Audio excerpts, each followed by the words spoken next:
Et voilà, c'est déjà la fin. Alors j'ai bien conscience qu'on a vu beaucoup de choses aujourd'hui, c'était le premier jour de piscine, donc il fallait absolument que je vous montre les bases absolues du langage pour avoir écrit une fonction qui sert à quelque chose. Alors évidemment, je suis bien conscient que c'est difficile à tout comprendre d'un coup, mais souvenez-vous comme vous étiez quand vous avez commencé votre piscine C, hein. Vous vous jetez plein de syntaxe au visage, aujourd'hui quand vous regardez ça avec le recul, vous dites comment j'ai pu être assez bidon pour pas comprendre ce qu'on me racontait le premier jour. Donc ici, ça va être le même principe, hein. Et d'ailleurs, vous allez reconnaître, hein, les exercices assez proches de la piscine C, le parallèle est volontaire.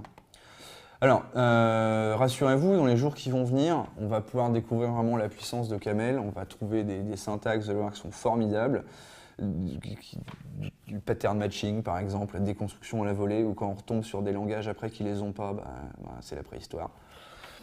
Donc bon, en attendant, vous allez devoir faire avec des petites fonctions récursives, des petits if-else, et puis ça devrait suffire. Alors, qu'est-ce qu'on a vu au total? Donc dans le premier, le Hello World, on avait vu la construction d'une fonction toute basique. Donc là, hein, pour mémoire, je vous rappelle comment est-ce qu'on avait mis le boilerplate du fichier. Hello World, merde, .ml. Ça, vous pouvez le garder. Le petit let unit égale main unit. Ici, la définition de la fonction main. On pourrait faire sans, mais gardez-le, ce sera plus simple. Je sais bien que c'est agréable d'avoir un point de repère avec le point d'entrée main quand on commence un nouveau langage, ça aide. Donc ici, vous pouvez remplacer par votre code. N'hésitez pas à écrire autant de fonctions que vous voulez. Vous dites bien que dans un langage qui est fonctionnel, il y a fonction. Donc les fonctions, si on écrivait beaucoup, c'est plutôt bien parti. Et vous devriez vous en sortir. Alors j'en avais profité pour vous montrer aussi 3 outils basiques, hein, du langage, donc l'interprète, OCaml, vous le lancez, à partir de là vous pouvez lancer les petites commandes, n'oubliez pas, vous terminez avec double point virgule pour finir, vous ne le mettez pas dans vos fichiers de code. Et l'avantage c'est que ça vous type tout, c'est pratique. On avait vu donc très rapidement OCamlC et OCamlopt, qui sont les deux compilateurs. Donc OCamlC, c'est le compilateur bytecode qui permet d'exécuter le programme après sur une VM. La VM s'appelle OCamlRun. Et le compilateur natif, donc OCamlopt, qui est strictement l'équivalent de GCC ou de ces langues, de ce que vous avez pu connaître avant. Et du coup, je vous demanderai d'utiliser ce compilateur-là pour vos exercices, pour les évaluations, tout ça. Donc ensuite, on avait été voir les basic tips. Donc on avait vu que quand même les types tenaient un rôle important dans Camel, on avait vu les entiers, les flottants, booléens, les chars, les strings, tout ça. Ça c'était facile, mais on avait vu le type un peu plus intéressant, en particulier le type unit. Alors souvenez-vous, hein, le type unit c'était ce qui nous permettait de typer les expressions à effet de bord. Ce type n'a qu'un seul et unique élément dans son domaine de définition, la valeur unit, qui est une paire de parenthèses. Il faut bien faire attention, hein, le nom du type c'est unit, le nom de la valeur de ce type-là c'est unit aussi, donc il faut faire gaffe. Et on avait vu également les types fléchés qui nous permettaient de typer les fonctions. Souvenez-vous, hein, typiquement la fonction add, elle prenait 2 entiers, elle envoyait un entier, donc elle était de type int, flèche int, flèche int. Donc ça c'est quelque chose qui va prendre beaucoup d'importance dans la suite, vous allez voir qu'on peut faire des choses assez magiques avec tout ça. Et il faut comprendre les bases. Là, on est en train d'apprendre le début, donc accepter le fait qu'une fonction, c'est un type, et ce type, il est fléché. Et on peut avoir tout à fait des fonctions dans paramètres de fonctions qui renvoient des fonctions. Donc vous pourrez avoir des parenthèses dans les types fléchés. Et il faut bien comprendre que les parenthèses, ça définissent une fonction au sein du type de la fonction. Un sous-type, non. Bon, bref. Ce que je veux dire par là, c'est qu'on peut trouver des fonctions, et du coup, c'est un peu brainfuck au début. Mais une fois qu'on a pris l'habitude, ça vient très vite. Donc voilà les types basiques, j'en profite pour insister sur un dernier point au niveau des types. Vous voyez que pendant les vidéos, j'ai essayé de faire l'effort de vous faire l'inférence de type manuellement. Vous dire, alors là on a ça qui est de tel type, ça qui est de tel type, du coup c'est inféré comme ça, comme ça. Donc là on est en train d'écrire des programmes qui sont très bidons, donc ça ne sert pas à grand chose. Mais dès qu'on va commencer à travailler avec des problèmes un peu plus complexes, savoir faire son inférence de type, c'est vital. C'est le même genre d'importance que par exemple quand vous faites du C, vous manipulez vos pointeurs. Vous manipulez vos pointeurs, c'est facile. Quand vous avez 2 pointeurs qui se battent en duel, vous ne réfléchissez pas. Mais quand vous commencez à avoir des grosses interactions de pointeurs avec plusieurs niveaux de déréférencement, avec des calculs sur l'arithmétique des pointeurs, ce genre de choses, bon, là on a le réflexe d'avoir quand même une petite image mentale de comment les choses se baladent. C'est un réflexe mental qu'on a là-dessus qui permet de faire fonctionner ça facilement dans notre tête. C'est une bonne idée d'essayer d'avoir le même réflexe ici avec l'inférence de type. Si vous ne le faites pas quand c'est facile, bah, vous allez galérer quand ça va devenir difficile. Donc là, prendre l'habitude de se dire, alors ça c'est un entier, du coup ça type vers les entiers, de vérifier avec l'interprète qu'il est d'accord, etc. C'est une excellente gymnastique qui vous fera gagner du temps plus tard. Ça je vous assure, moi, quand j'ai commencé, j'ai pas voulu le faire et j'ai regretté. Du coup, je l'ai fait et maintenant ça va beaucoup mieux. Donc essayez de le faire aussi, vous vous sauverez du temps. Alors, ensuite, on avait vu les opérateurs basiques. Alors, souvenez-vous, la petite subtilité, c'était que les opérateurs, ils étaient fortement typés. Donc, par exemple, l'opérateur plus, il était typé dans les entiers. On ne pouvait pas faire des sommes avec des flottants ou avec un entier et un flottant. Donc, ça, il faut y faire attention. Ça permet de ne pas avoir de caste implicite, c'est super important.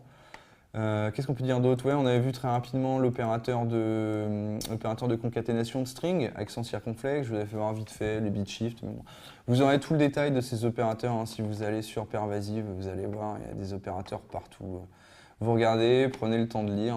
Les opérateurs, ils sont à votre disposition. Vous pouvez les utiliser autant que vous voulez. Dans les exercices, on va dire quelle fonction est autorisée. Par contre, en ce qui concerne les opérateurs, non, on ne va pas être chiant. Vous pouvez utiliser tous les opérateurs que vous voulez. Alors ensuite, on avait vu les basiques IO. Donc ça, c'était une première grosse brique à comprendre. C'était avec les notions de unit. On était rentré dans les expressions à effet de bord, hein, bien comprendre le séquencement de nos expressions à effet de bord, de savoir que la dernière peut ne pas être de type unit, mais c'est la seule. Que le point-virgule est un séparateur, ça ne conclut pas une instruction, ça sépare des expressions, c'est pas du tout la même chose. Et que vous aviez la possibilité de regrouper toutes ces séquences d'expressions dans des blocs, et du coup après pouvoir chaîner encore ces blocs si nécessaire. Donc là sur le coup les blocs ça vous paraissait peut-être sorti un petit peu de nulle part, mais après quand on retombait sur les conditions, vous voyez que ça devenait nécessaire. Vous allez voir, de toute façon si vous essayez de ne pas mettre de blocs très vite, le compilateur va vous insulter, donc vous verrez il faut mettre des blocs, et ça vient très vite. Ceux qui ont fait un peu de Ruby partent avec un avantage là-dessus. Alors, ensuite, on avait vu les liaisons. Donc, les liaisons, c'était ce qui nous permettait de lier un nom au résultat d'une expression et d'utiliser après ce nom dans une expression suivante.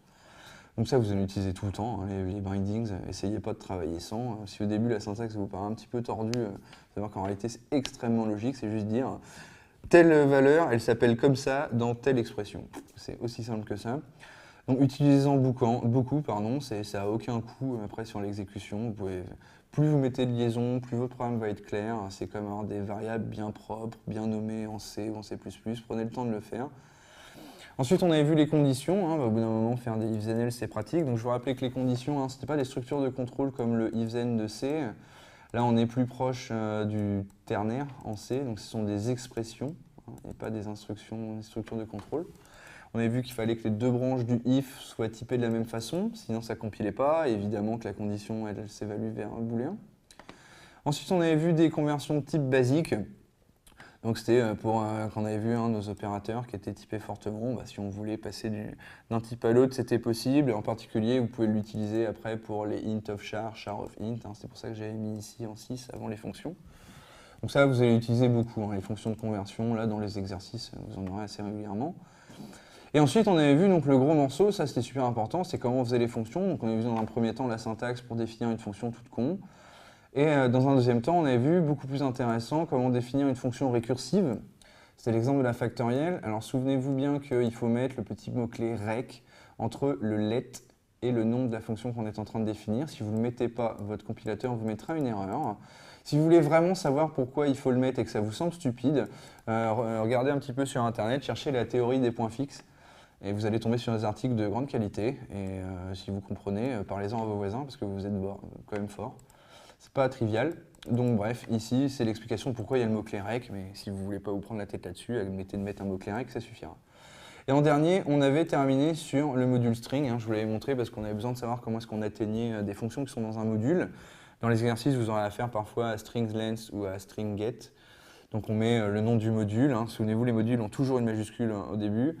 Suivi du point, l'opérateur point, pour aller chercher un élément dans le module et la fonction qui vous plaît. Après, la syntaxe d'appel de fonction est la même. Souvenez-vous également que tout ce qui est dans Pervasive est de base dans votre espace de nommage, alors que les autres modules ne le sont pas, donc en particulier string, où il faut aller chercher. Donc voilà, j'espère que je ne vous ai pas trop saoulé avec ce début-là. C'est que le début d'une très grande aventure. Dans les jours prochains, les contenus vont quand même être imposants, mais quand même moins qu'aujourd'hui. On se concentrera plus sur une notion précise qu'on développera tout au long de la journée. Là, je suis obligé de vous donner toutes les bases pour réussir à écrire une première fonction. Donc là, normalement, vous avez une dizaine d'exercices à faire. Entraidez-vous, ça va pas être simple, mais ça vaut vraiment le coup. Si vous jouez le jeu, d'ici 15 jours, votre vie et votre vision de la programmation aura changé. Allez, je vous souhaite bon courage pour les exercices et je vous dis à la prochaine.